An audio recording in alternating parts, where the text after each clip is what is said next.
past year, we've seen the death of four pretty prominent Catholic commentators. William F. Buckley died last spring, and of course he was basically a political commentator, but also said a great deal about theological and religious issues.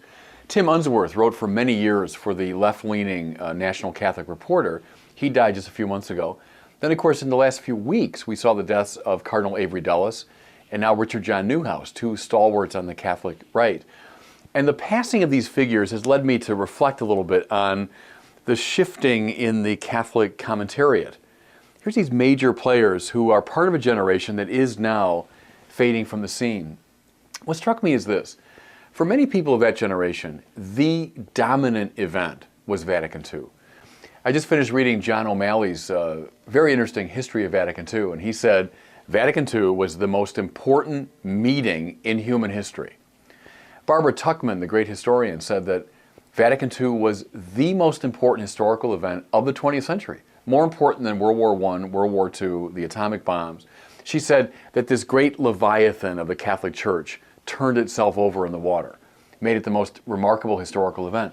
Therefore, it's not surprising that for this generation of scholars and commentators, that was the dominant event. Well, Vatican II was the council of the church in many ways. How's the church worship? How's the church structure and govern itself? How's the church relate to the modern world? The church was a major focus of Vatican II. Thus, a lot of the commentators that came of age after Vatican II were very interested in these churchy issues. Housekeeping issues, if you want. Looking inward to the life of the church. So we see debates about women's ordination, about married priests, about especially sexual ethics and how that relates to questions of authority in the church. And see, I remember that period very well. I first sort of came aware of Catholic things in the late 60s, throughout the 70s, into the early 80s. And those were the dominant questions. Now, to be sure, left, center, right, everything in between. People had a wide variety of opinions on these topics, but all of them were focused more on these sort of intra-ecclesial issues.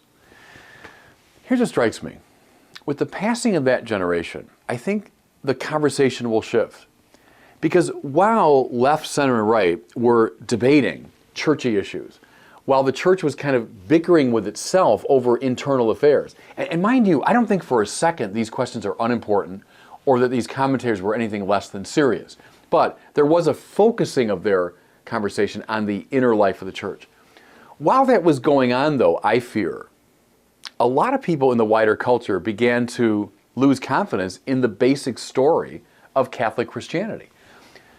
During this post-conciliar period, commentators left, center, and right all believed the basic story. They believed in God and Jesus Christ as the incarnation. They believed in the Eucharist, the Mass, redemption, the cross. I think all that was taken for granted. And they therefore were free to debate these more inner churchy issues. I think what happened, though, is while that debate was going on, in some ways we lost the great narrative. The wider culture began to question or fundamentally to misunderstand God, Jesus Christ, incarnation, cross, redemption, the rest of it. Here's my conviction, therefore. The new generation of the Catholic Commentariat, as this older one is passing away, I think has to be much more attentive to the fundamental narrative, to making, again, belief in God really credible. And, I know from my experience on YouTube, there are a lot of people who find the very idea of God very incredible.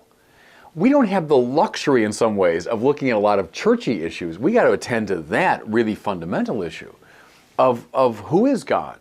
Why does it make sense to believe in God?